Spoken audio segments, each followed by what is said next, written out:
If you can find your way to a seat, I think we're getting ready to start.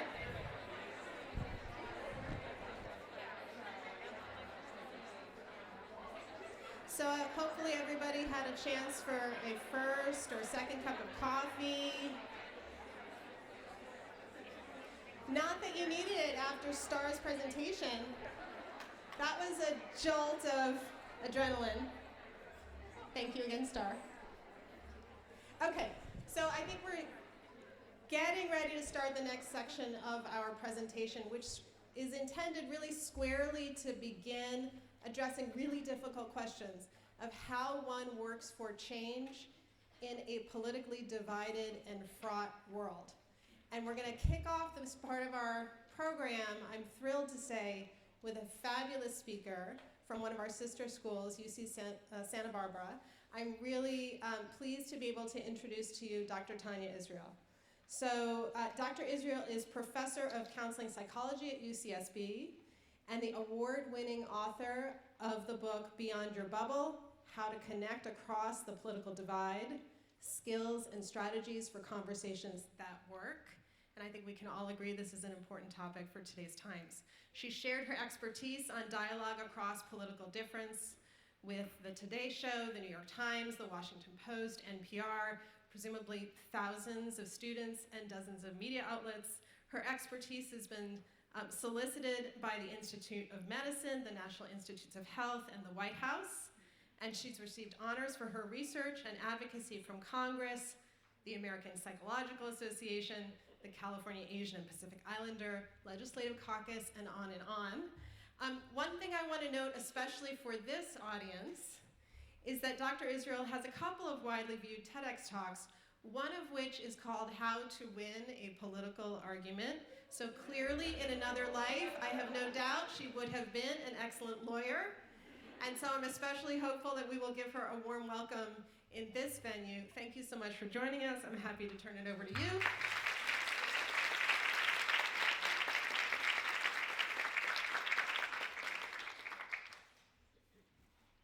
Thank you so much.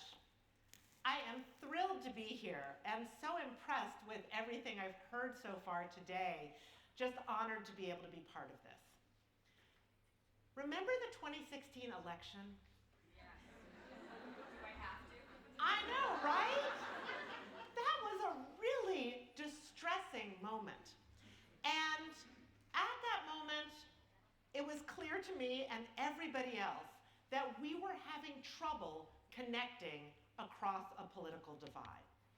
So, decades before that, I had started a group to bring together pro-choice and pro-life people to have dialogue with each other. And I thought, okay, if we can do that, we can do anything. And being part of that group, having worked in an abortion clinic, having been part of pro-choice coalitions, I started this group because I was feeling really angry at the people who were on the other side, who were the protesters outside the clinic that the women had to navigate through. And at some point I got tired of being angry. And I thought, let me try a different approach. So started this group to bring together pro-choice and pro-life people. The thing is, it didn't change anything about how I felt about reproductive rights. It changed so much about how I felt about people who disagreed with me about it. And so, when the 2016 election happened, and I was like, this is very distressing, we are having so much trouble connecting. I had had this experience decades earlier. I had been teaching listening skills for 20 years. And for a quarter of a century, I had been doing research on LGBT psychology, which put me into a lot of situations where I was connecting with people who had very different views than I did. I was training law enforcement. I was talking with people about religious conflicts with sexual orientation. And so I thought, maybe I have something to offer here. Maybe I can create some resources that people will find helpful. So I did. So I started with something that I call the flow chart that will resolve all political conflict in our country. Because I'm optimistic like that. Spoiler alert, the flowchart has not actually resolved all political conflict in our country, yet. But I really think that's just a distribution issue, so I'm going to encourage everybody to go to my website, download it, get it out there as widely as possible. When that wasn't enough, I thought, the things I'm suggesting that people do in this flowchart, to listen, to take another person's perspective, to breathe through the stress, people don't necessarily know how to do that. So I thought, all right, I'm going to offer a workshop to help people know how to do those things, a skills building workshop. And so I did that, and I delivered it to hundreds of people, and it gave me a really good sense of what people were struggling with and what I had to offer to help them. And so based on that, I wrote this book called Beyond Your Bubble: How to Connect Across the Political Divide, Skills and Strategies for Conversations That Work. And so this came out in August of 2020 on the cusp of another somewhat controversial election. And so it turns out it gave me opportunities to talk to lots of people about this topic. From these conversations, one of the things that I would always ask when I offered a workshop, when people came to me and they said, I'm interested in what you're doing on dialogue, I said, why is it that you're interested in this? What is it that draws you to dialogue? Reliably, these are the reasons that people are drawn to dialogue. People say, I want to maintain or repair a relationship with somebody who's important in my life. Some people say, I want to persuade or convince someone to see things as I do. Some people say, I want to find common ground or heal the divide. And some people say, I cannot fathom how people can think or act or vote as they do. I just don't understand people. And I thought, great. All we need to do is harness people's motivations, and then they will engage in dialogue. It turns out that people have more than one want. They may want to repair a relationship, but they also want to have their own views validated. They may want to heal the divide, but they can't tolerate hearing the perspective of the other person. They might say, I can't understand. It doesn't necessarily mean that they want to. And what I find to be one of the greatest barriers is what people think about who they're going to be talking to in those conversations. In fact, several friends told me recently that they bought my book, but they haven't read it because they're afraid that then they're going to have to talk to those people, and they really don't want to. So, I want to start by sharing with you a little bit about who are those people who we're so afraid to talk to, and are the assumptions that we have about who those people are correct? I want to start out with a study that was done in the 1990s. And this was a study done at Stanford University where they had people who were pro-choice and pro-life. They presented them with a number of scenarios of women who were seeking abortions, and they said, how sympathetic do you feel toward a woman in this situation? And they also said, what do you think other pro-choice and pro-life people think about this? And what do you think about what your own side thinks, and what do you think about what the other side thinks? So what they found was that, not surprisingly, pro-choice people were more sympathetic than pro-life people. That's not surprising. What was particularly interesting is that pro-choice people were not as sympathetic as other pro-choice people thought they would be, or they weren't as sympathetic as pro-life people thought they would be. Sorry, you can't quite see the ends of the bars, but they're further out here. It also turned out true on the other side that pro-life people were more sympathetic than either other pro-life people or pro-choice people thought they would be. Another interesting thing about this study is they said, what do you think about how your own views are based, and what do you think about how other people's views are based? And people would say, well, I think my own views are based on morals and information and really justifiable values. other people, they're based on some kind of political ideology. They don't necessarily have a firm moral grounding, and everybody says this, no matter what side they're on. You might be like, all right, well, this is a little bit interesting, but this is a study with a small sample that was done in the 90s. So what else you got for me? Well, how about data over 3 decades that are from a national sample, the American National Election Study? So what the American National Election Study does is they find out from people, what do you think about this issue? And what do you think other Democrats and other Republicans, like whatever side you're on, and what do you think the other side thinks about this issue? So what you can see here is that these bars represent what people actually believe, and then the blue dots are what people think Democrats think, and the red dots are what people think Republicans think. Very reliable, and there's a lot of different issues here. There's busing, there's health, there's jobs, there's civil unrest, there's a Soviet Union, there's what do we think about traditional gender roles. In every single one of these cases, the distance between Republicans and Democrats is not as wide as people estimate it to be. In every single situation across 30 years of data. Okay, so we're getting some more information that there's some consistency to this issue, that we estimate the distance to be farther apart than it actually is. Here's some more recent data that looks at Democrats and Republicans' perceptions about the other side.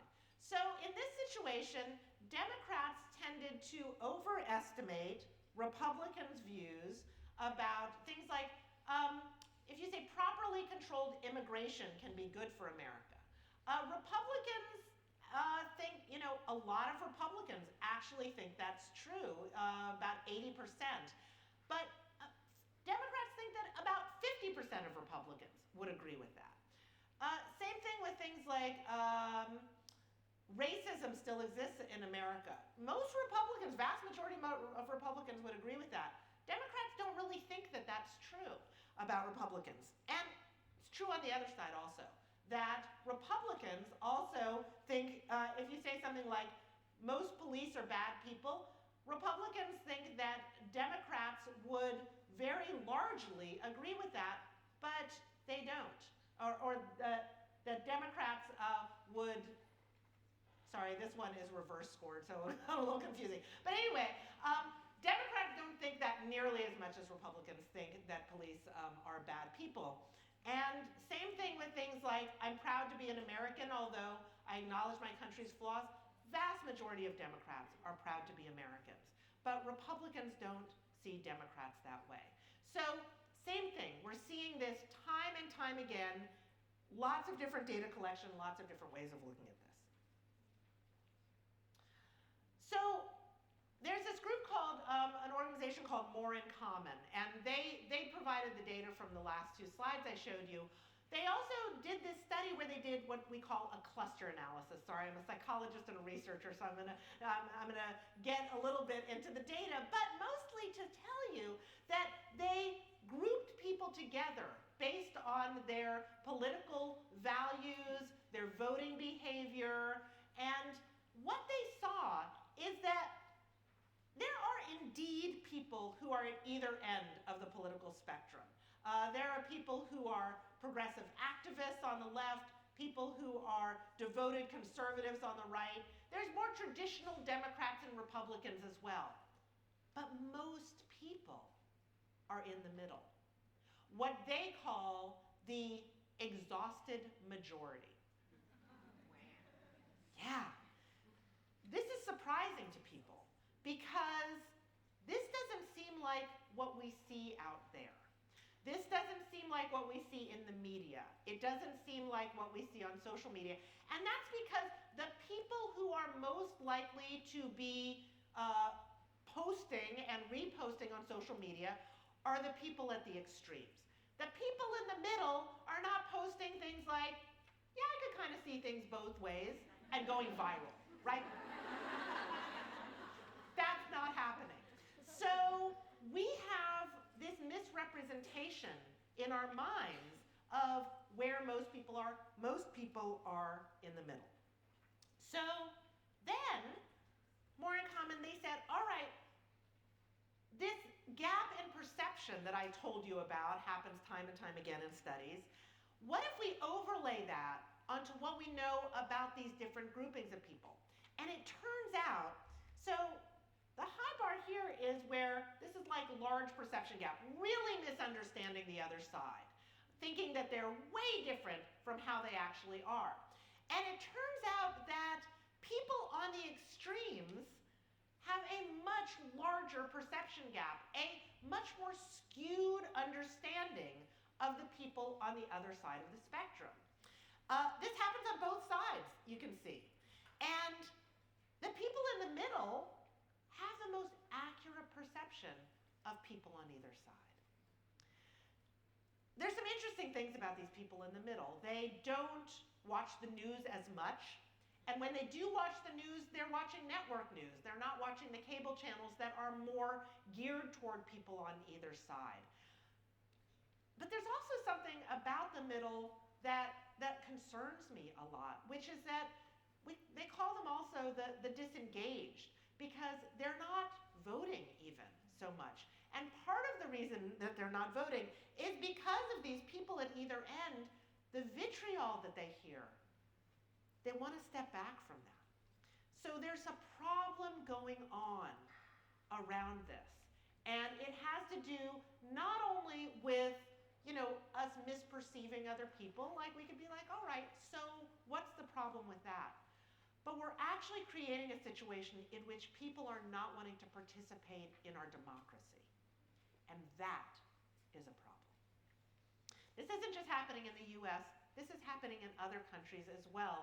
Democracies are really at risk around the world. And some of it is because the more divided we are, the more vulnerable we are to forces both within our country and outside our country. And so this is leading to a real problem. This is another study that looked at people's perceived, people's perceptions of Democratic supporters and Republican supporters. So we can see that Republicans think that Democrats are basically LGBT, black, atheists who are union members. Okay? And some are, but not everybody. Meanwhile, Democrats think that Republicans are rich, old, evangelical Southerners. Okay? So there are these ideas on both sides about what the other side is that are very narrow, that are certainly not capturing the fullness and complexity of who people are. Oh, I created a little diagram to help us understand how this goes. This is how we think about where people are politically. We think that people are either on the left or they're on the right. But we see that there's, studies show that there's this exhausted majority that is most of the people in the middle. But there's more, because if we fold this in half, it turns out that we've got people on the left and the right are actually sort of having this thing in common, which is that they have a really skewed perception of other people, and they are also the ones who have the most vitriol. And then we have the people on the other side who are not so engaged. In all fairness, people on the left and the right are not exactly the same, so I gave them a little bit of space from each other because they really didn't want to be all in the same room on my diagram. So this is sort of what it looks like politically. The other thing that you should know something about is affective polarization. So political polarization can be about ideology. Ideological polarization is that people are getting farther apart in terms of their views. Political affective polarization is about how we feel about people on the other side. And this really concerns me because it's getting so much worse. Not only do we misperceive and disagree, but we actually hate people on the other side. We do not want our children to marry them. We do not want to work with them. We do not want them in our communities. And people are separating themselves out geographically more, wanting to live only with people who have similar views. Okay, here's where my psychologist hat is coming in. We might think that people on the other side, we tend to think that they're extreme, uninformed, irrational, and immoral. But as human beings, we tend to, I already told you, overestimate how extreme others are in their views. We tend to avoid information that contrasts with our own perspectives. People have heard about confirmation bias, where people pay attention only to things that are consistent with their views and ignore or dismiss things that aren't. We recognize that other people do that. It's a lot harder for us to notice. We do it too. We also tend to view our own opinions as fair and logical and others as irrational or emotional. I talked about that with the abortion study. And finally, we judge other people's morality based on our own values. What do I mean by that? So, moral foundations theory, and this is something, if you haven't read Jonathan Haidt's The Righteous Mind, he describes it very clearly. But people on the left tend to have different moral priorities than people on the right. So people on the left will prioritize sympathy, compassion, nurturance, rights, and justice. People on the right will prioritize loyalty, obligations, authority, respect, tradition, social order, and purity or sanctity. People on the left always balk at that purity, sanctity thing when I say it, and I'm like, okay, the organic, GMO, non-GMO people, you value this also. Again, just different priorities. So the main takeaway from this is that people are not as far apart as we think they are. And one of the most valuable things we can do is to correct our misperceptions of other people to see them more clearly.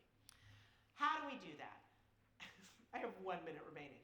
So here are all the things you really need to know. How do you do that? So first, the information I told you is really valuable because hopefully it opens you up to being curious about other people and wanting to correct your misperceptions. And so one of the things that's valuable is a stance called intellectual humility. So intellectual humility means that you have an openness to other people, respect. I think about this as, you can have strongly held values and still be respectful of other people. You can be righteous without being self-righteous. So wanting to understand other people, that's intellectual humility. Welcoming new ideas. Curiosity. There's 3 things you need to know about how to be a good listener, okay? So if you're in dialogue, you not only need to listen, you need to make sure the other person knows you're listening. So the things you have to do are to, well, first of all, give them uninterrupted time to speak. And that's part of being curious. You have to want to know what they have to say and give them the space to say it. You want to summarize their ideas back to them. So they'll say something. Instead of you saying what you think in contrast, say what they think. Say what you just heard.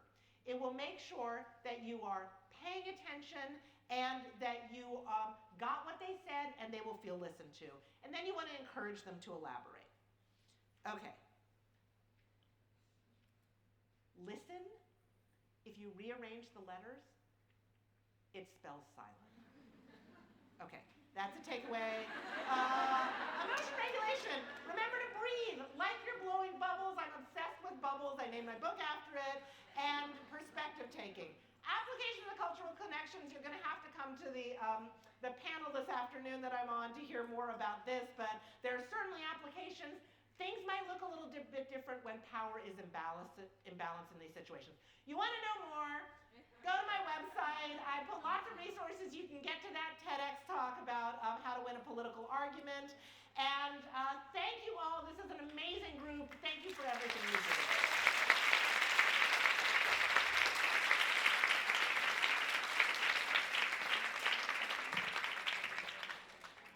Thank you. Thank you, Dr. Israel. And if I could have my panelists join me on stage at this point, and if the AV folks can bring us some microphones, that would be great.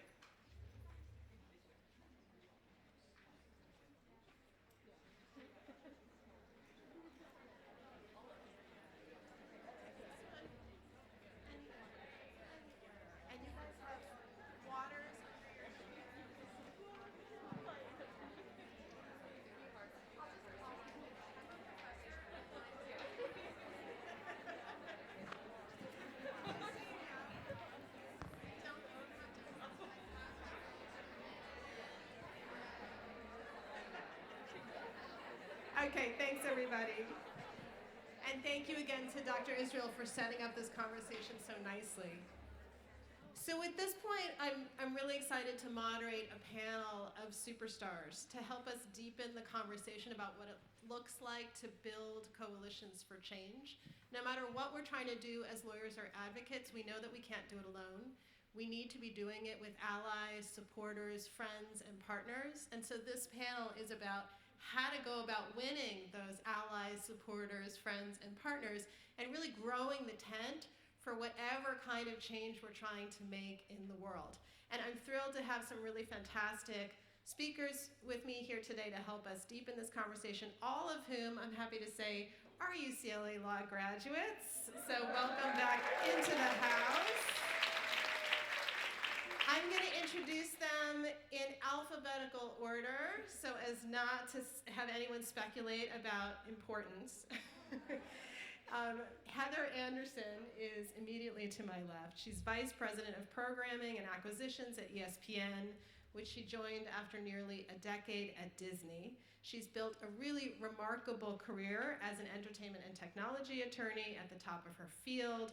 And throughout her career, and whenever she has practiced and wherever she has practiced, she's been very effective in pushing for efforts to enhance diversity, equity, and inclusion in the communities where she has worked. For example, she's the co-founder of Disney Lawyers of Color and a founding member of WILD. I love this acronym. The acronym stands for Women in the Legal Department. So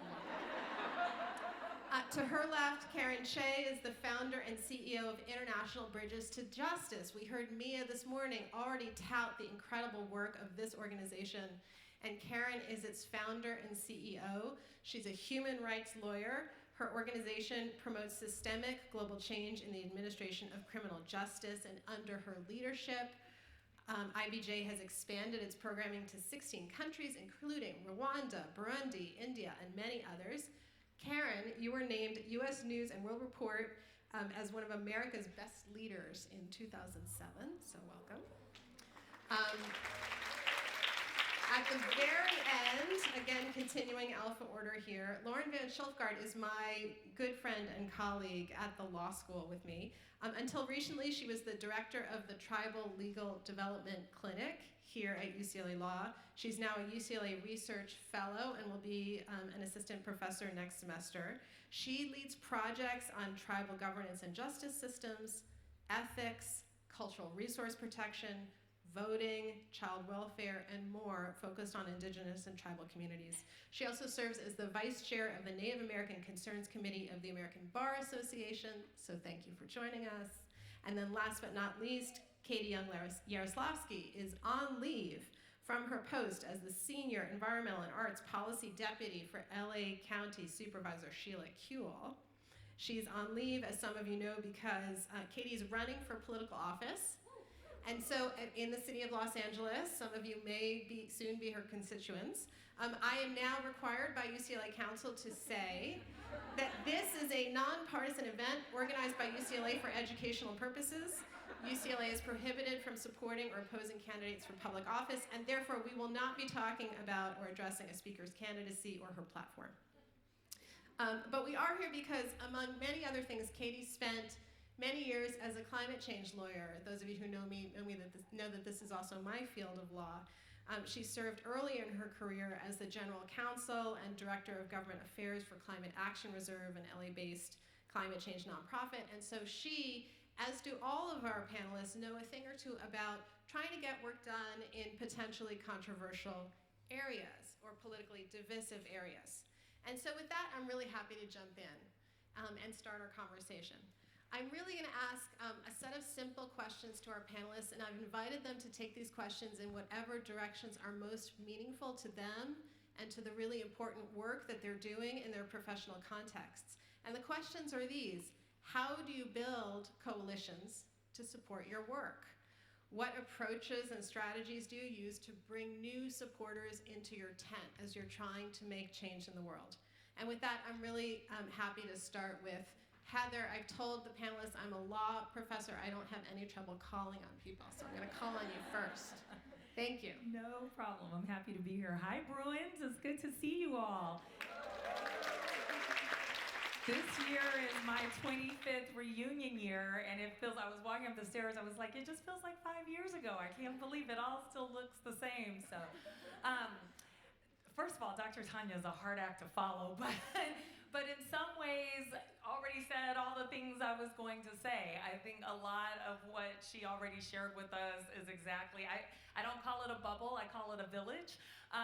But it's basically the same concept. And so I'm going to talk you through how I build my village and then talk a little bit more specifically about how I do that to help create the employee resource groups that our professor told us about. So the V is voicing the vision.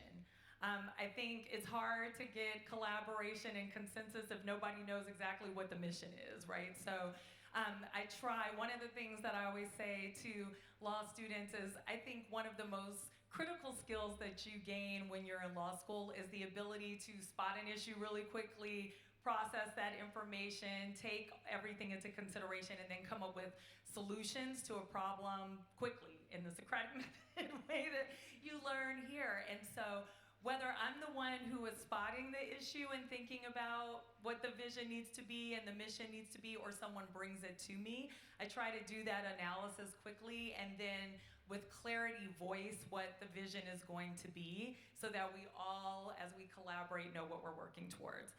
Next, the I is leading with inspiration. So I think you can already tell I have a bubbly personality. I'm sure you've heard, marketing is the transfer of enthusiasm. When the vision is created, then to get people on board, I try to bring that to them with inspiration, enthusiasm, and dedication, including that I'm rolling up my sleeves and I'm going to be part of it too. It's not, guess what this great idea is that we all need to be working on now, you take it and go with it. It's how are we going to take it and build it together. And I think that's really appreciated, showing that you are equally invested in the mission itself. Next, the L is listening to all of the voices. So again, I said a lot of what Dr. Tania already said. I think so much of this work is making sure everybody feels seen and heard.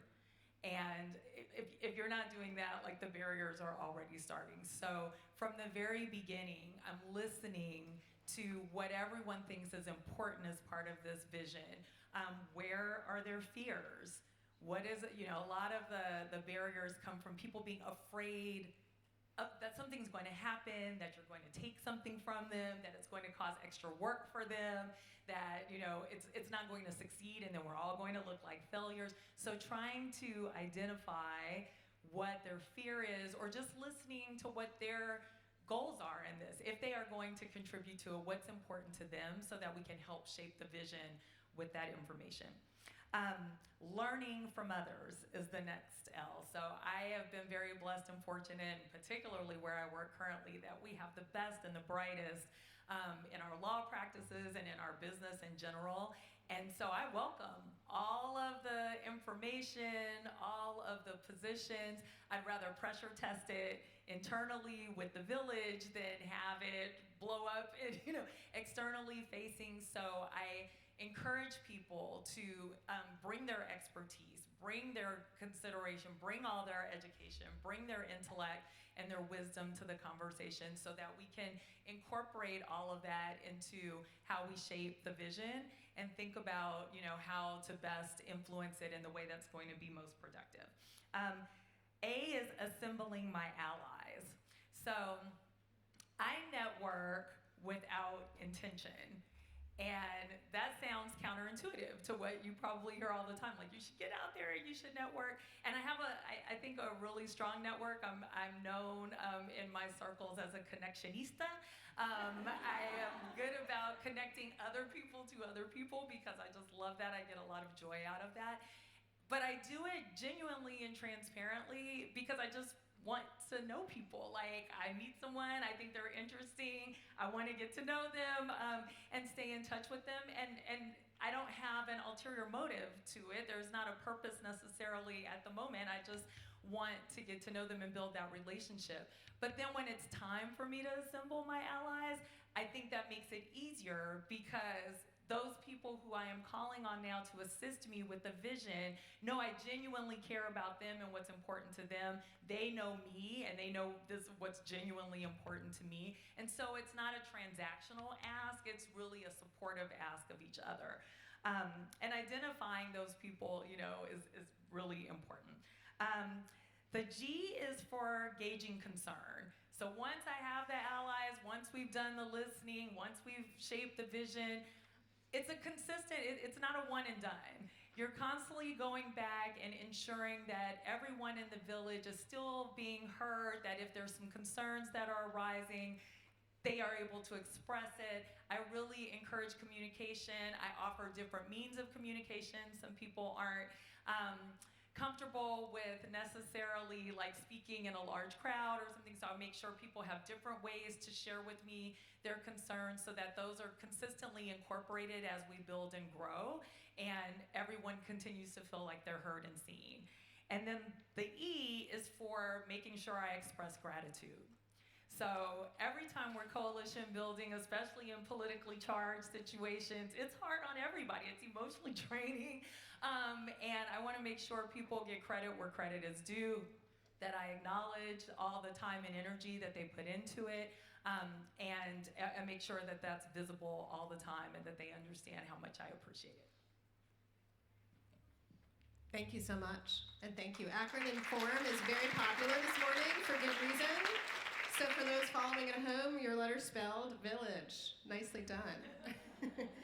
I'm happy. Why don't we move to you, Lauren, next, if you don't mind? I'd love to hear about what this building coalitions idea looks like in your world. Hi. Thank you, Cara. Thank you. Lauren Van Schilfgaard. I'm a tribal member of Cochiti Pueblo. I see one native in the house. Any other natives? Yeah, that's definitely my experience. Is working in this area means that Native issues are frequently erased, are not rising to the surface, and so that's a ongoing theme in a lot of my work. I grew up in Albuquerque, New Mexico, went to Colorado College and then UCLA Law, worked at a nonprofit called the Tribal Law and Policy Institute that's actually based here in Los Angeles, in West Hollywood, for 8 years, where I got to travel around the country to different tribal communities and then return to the law school. So I mentioned that Native issues are frequently erased. Thinking about Dr. Tania's presentation about the political polarity in this country, it's, for better or for worse, not entirely applicable for Native issues, in part because nobody has any idea. But it's also true that Native issues are not necessarily partisan. Some of our most staunch advocates are Republicans. My whole family is Republican, and so I've had a lot of advantages about navigating what these issues mean and having the advantage of characterizing them outside of the partisan box, which has actually been really useful in building coalitions. We're not necessarily divided between, natural enemies or allies, because we have to educate about. People don't even know if they should be an ally or an enemy. For me, I would certainly characterize myself as an extrovert, which I think a lot of the panelists have been here today. But for me, the biggest drive has been the work. I'm really interested in the issues, and so I found it to be really effective showing up to a space and just being willing to roll up my sleeves. And frequently that means, like, what do you need from me? And so it's kind of funny, I think that your point about not having like an authentic connection is super important. But I've sometimes leaned into the transactional nature of a relationship, that it's like, no, tell me what we can do, and frequently that means like I can sort of be that Native voice, but later on it can be like, this actually impacts Indigenous issues in a really interesting way. That's certainly been the experience at the ABA. The ABA has been really supportive of Native issues, not because they are intentionally supportive of Natives, but because they've provided a space that says, like, all right, the Natives can go over there, and then we put forward tons of resolutions, and they say yes. including most recently in regards to supporting the Indian Child Welfare Act, which resulted in the ABA issuing an amicus brief in the upcoming Brackeen v. Hallen decision. They did that because we said, you need to do this. And it wasn't like some elves in a back room doing that. That was us doing that, and they listened, and I found that to be so effective of just showing up and putting your elbows out and being like, I think this is important. For the most part, I found people to be like, okay, we're not gonna do it for you, but if you wanna sit here and do it, we won't be intentionally in your way. So I found that to be really powerful.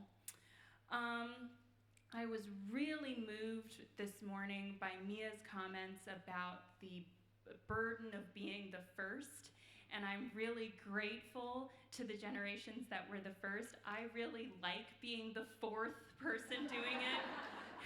It's really nice, but I'm also acutely aware that I'm only the fourth and that that's problematic.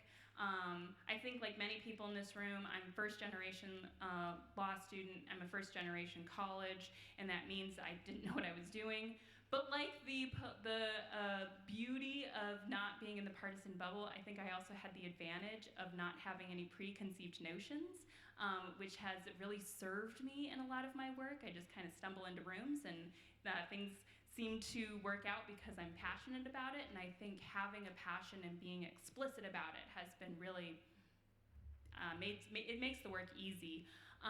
But I'm also aware about what it means. I need more Native women around me. I need that. And I think formal mentoring groups are powerful and we should build more of those. But the most effective thing in my life has been when a Native woman said, I'm going to this conference, I'm going to this event, come with me, come sit next to me. And so I try to be explicit that when I'm going to a conference and when I'm going to something, I just find somebody and says, you're coming with me, we're going on this trip. All you have to do is be my buddy and sit next to me.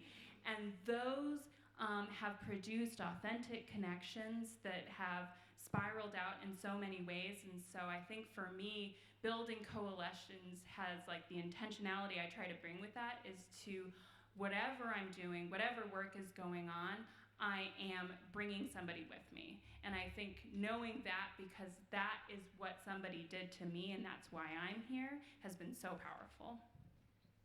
I love that there's so much attention being paid to authentic connections.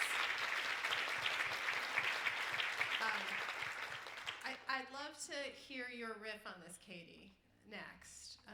And I'm sure you have experiences walking into rooms and rolling up your sleeves. Tell us what your perspective is on these issues.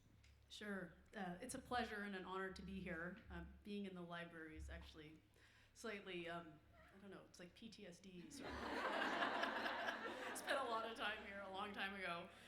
It's a pleasure and honor to be up here with each of you.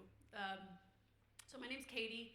I've spent the last 6.5 years, I've been on leave for the last year, running for office, which we can't talk about. But I've been working for LA County Supervisor Sheila Kuehl as her senior policy deputy, creating programs and policies on behalf of LA County's 10 million people. And it was it's been the best job I've ever had. We created LA County's first sustainability office. We created the Clean Power Alliance, which is a utility that provides green, 100% renewable power to more customers than any other utility in the United States. And I led the development of a program called Measure W, which is what I'm gonna talk about today. I'm gonna talk about coalition building through the case study lens of Measure W. So it's actually, the program is called the Safe Clean Water Program. It was on the ballot in November of 2018. And the Safe Clean Water Program basically creates a $300 million a year new funding stream to build green multi-benefit infrastructure. So what does that mean? Stormwater capture projects, parks, open space, all of the above, so that as it gets hotter and drier in our region, we are climate ready. It builds climate resilience for our region, and it does it in a way that creates lots of good local paying jobs. I started working on it at the beginning, or the middle of 2015. 3 years of building coalition towards what eventually was on the November 18 ballot. And so I want to talk a little bit about how we did that, because Local governments have been trying to do something like this for about 30, 40 years. And the biggest challenge, frankly, had been herding cats and trying to get people to tax themselves for stormwater capture and treatment when most people don't know what stormwater is, myself included when I got to the supervisor's office. But there's this thing called the Federal Clean Water Act that requires local governments to treat their water before you release it. And here we were releasing all this water out into the ocean when we're in drought all the time, and that's crazy. And so the idea with W is to capture, treat it, reuse it, create the infrastructure so that we're more water secure. So it's off the ground. It was adopted with 70% of the vote in November of 2018. We're in, I think, year 4 of implementation. It's about $1 billion we've gotten out the door. So how did we do it?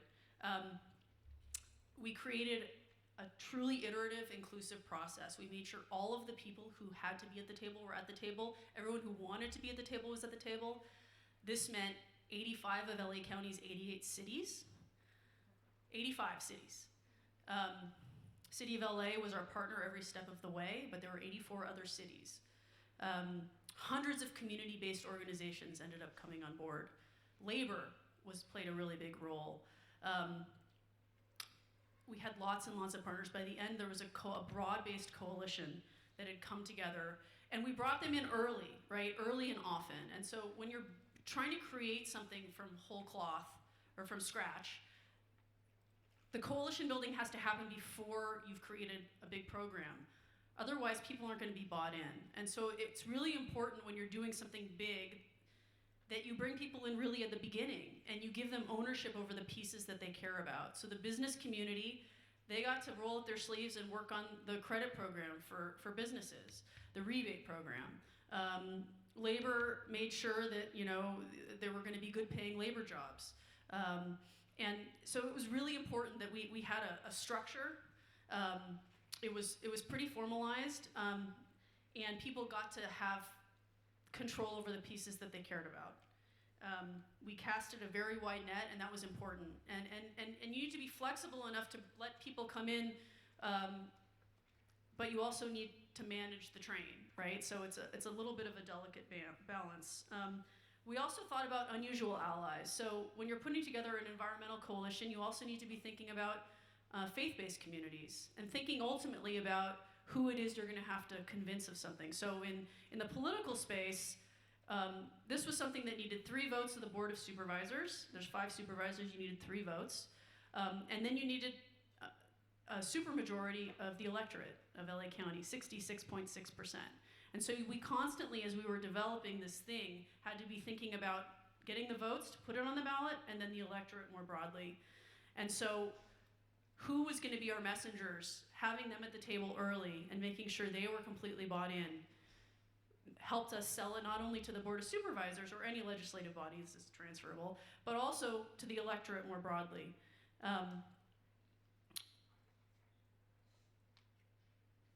We also were really fortunate that we had a grant.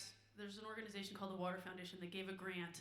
We basically organized the organizers. Sometimes when you have a really big coalition, it gets unruly, and then it feels like chaos. And so this foundation funded an executive director to oversee the community-based organization coalition, and it was a broad-based coalition of environmental justice organizations, more traditional enviro orgs, community-based health organizations, and it ended up including labor organizations. And they had their own organizational structure so that they came to the table, this 300 organizations would come to our meetings speaking as one voice.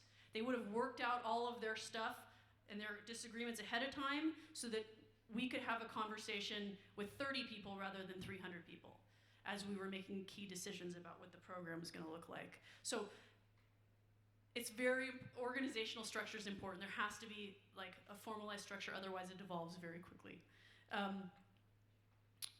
Once it's baked and it's ready to go, that's when you really deploy your organizers and you let them go do what they do best, which is organize their communities. And you need, with something like this or with anything, you want people bought in and invested early, and then they can take it back to their communities and say, yes, this is actually really good for you know, the community of South Los Angeles, and this is why. And we've been here every step of the way. This is really good for Boyle Heights because. And so when you have people in early and they're brought in and they have the respect of the communities that they represent, that's how you get the buy-in that you need to do something hard, like a parcel tax. Just a couple more things that I think why it worked. You need anytime you're trying to do something hard politically, you need a political champion, and it has to be someone who's got juice and who's willing to really see it through and invest in the resources and time. In our case, it was me being allowed to do this for 3 years, and it wasn't the only thing I did, but towards the end it was. And it meant that I wasn't doing a bunch of other things that were important. And so we were disciplined, and Supervisor Kuehl allowed me to say no to other things. And we hired people to help supplement and backfill. Supervisor Solis, we brought them in as a partner early on. It's very important that you have to have the right messengers. And Los Angeles County is a diverse population. It's the most diverse county in the country. And it was important that we had broad coalition support across the board politically. And so bringing Supervisor Solis in early, letting them share in / take whatever credit they wanted, while also really helping us drive the train as co-partners was really important. I saw her last night, and these are real relationships that you build over time by developing trust. And the way you build the trust is by giving up the power and not caring who gets the credit. And that's how you get hard stuff done. And the more you're willing to give up the power and give credit where it's due, the more people are willing to trust you and become a part of the process. And that's how we did it. And after Measure W was adopted, we got calls from across the country. People wanted to know how we'd done this because Federal Clean Water Act is a real thing for municipalities all over the country. And so we took it on the road for a while and would share insights on how we'd done it. But it's not just for environmental, organizing. I don't know if you're familiar with United to House LA. It's on the ballot this November. It's a proposed funding stream to pay for homelessness prevention and housing and keeping seniors housed. Anyway, they came to us and they said, "We heard that you guys did a really good process. All those 88 cities said that you guys did such a good job that we want to know how you did it." And so, I think I was really lucky. I had some wonderful mentors. This is not like I did this all on my own. We had a fabulous team of people. Finding the right consultants and team of people who know more than you do, and then trusting them is really important. I was the newbie in town. I'd come from the nonprofit space. I'd never done anything like this, and I think the smartest thing I did was trust people who knew more than I did. So I'll stop talking. But Thank you, Tania.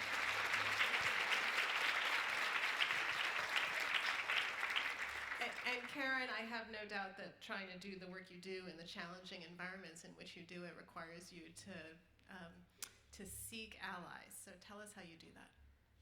Thank you. And you said we should have gratitude, and I want to first say thank you. I've learned so much this morning and just right now too. So thank you to everybody. I would say the first thing is that if you want to lead change and build coalitions and move forward, you have to maybe go to UCLA Law School. And also have a frigging fantastic mentor. So my mentor in law school was Mia Yamamoto, who was Mike Yamamoto. And it's related to so many things because it's all about, strategy and mapping and, there's the hard knocks that you need, which we use law as our background.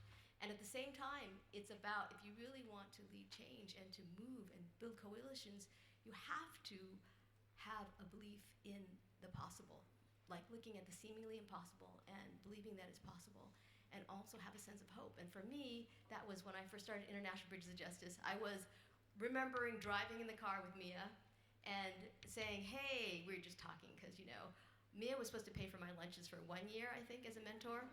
And I think it's been many, many, many, many years.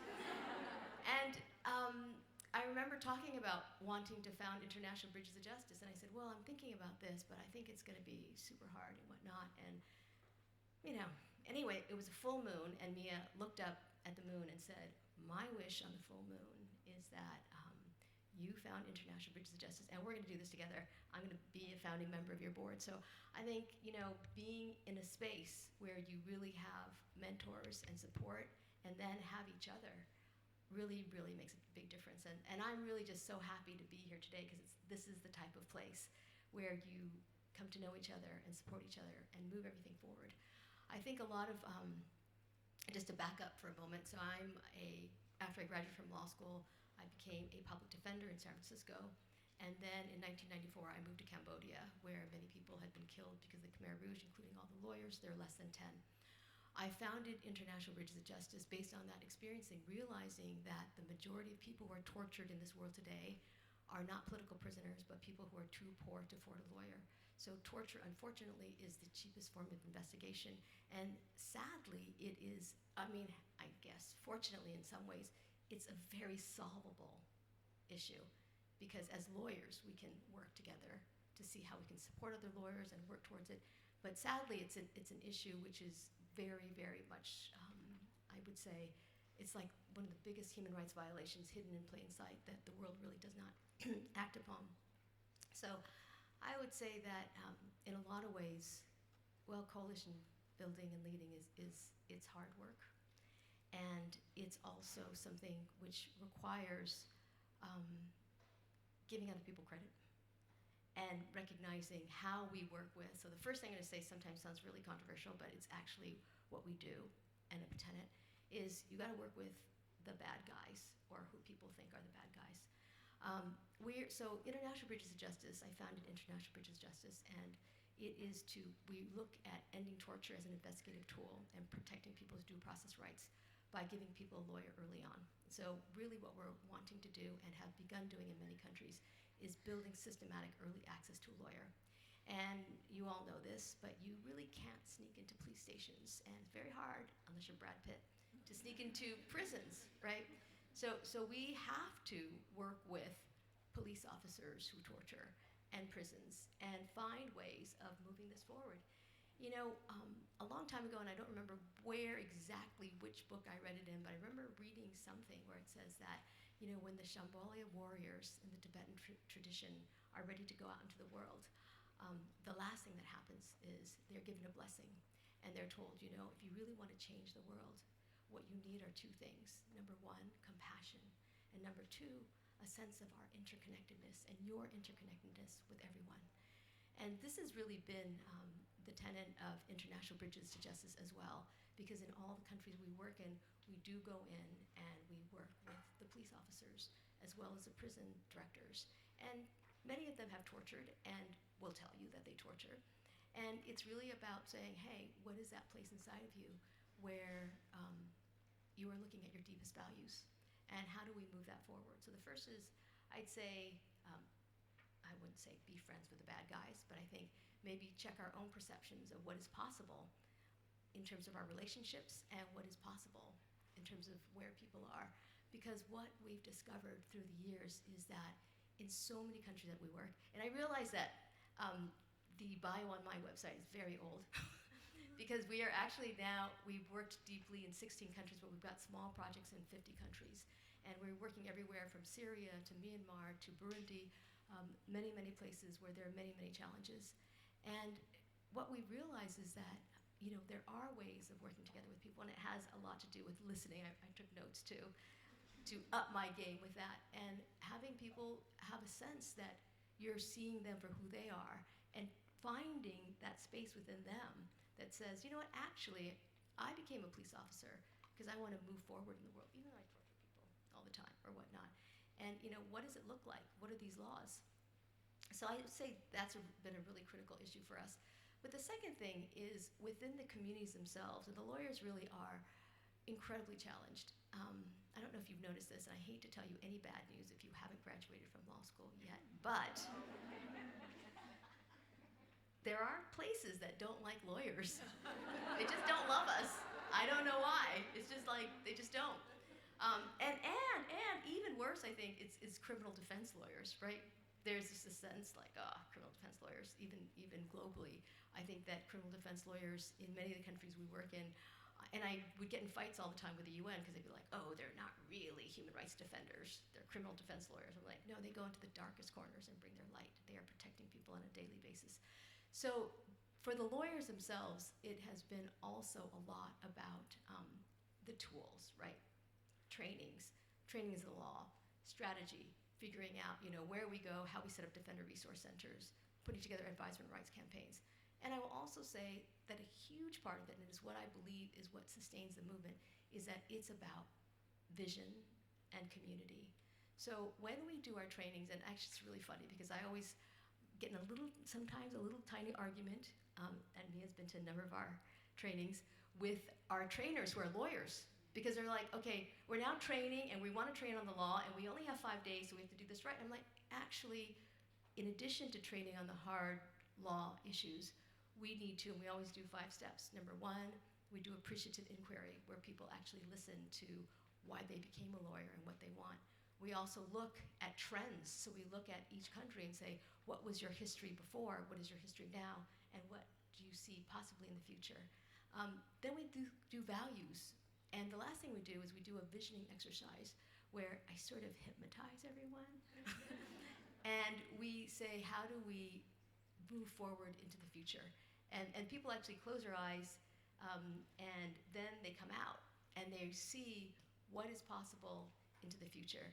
For me, this is one of the most important things, and I've seen it over and over again, that even though at times it's super challenging, and there's times, and I'll give you just one last example in my last minute, even where there's been things like we did a Burundi visioning exercise, and I remember at a time, 2015, where, as you might remember, there's a lot of civil issues. And funders were pulling out of Burundi because people literally, they were like picking up all the boys and, kicking their chests and throwing them in ditches. People didn't believe in defenders. And I remember saying to the defenders, you know what, the funding has stopped, it's dried out. And they said, and I said, we can't support you anymore. I remember they came back to me and they said, you know what, Karen, we don't care about the funding. We're gonna keep on. And they succeeded through that period of representing just so many people who were at risk of being tortured and saying, we can do it. And I know that it's because they together built their vision and also moved it forward in terms of community. So I'd say community. Thank you so much. So we could hear wisdom from these women all day long, but I think we have to leave it there. It is lunchtime, but before we do, please join me again in thanking them, and thank you for sharing your time and your wisdom with this community, because I agree that's so important. Thank you. So some logistics on lunch. It's in the Shapiro courtyard. It will last about an hour. There are corners of the courtyard that are organized into practice groups, and you can go find those if you want to go find your people, or feel free to mingle if you want to find other people. And then we will reconvene for our afternoon breakouts at about 1:05. Thank you, everyone.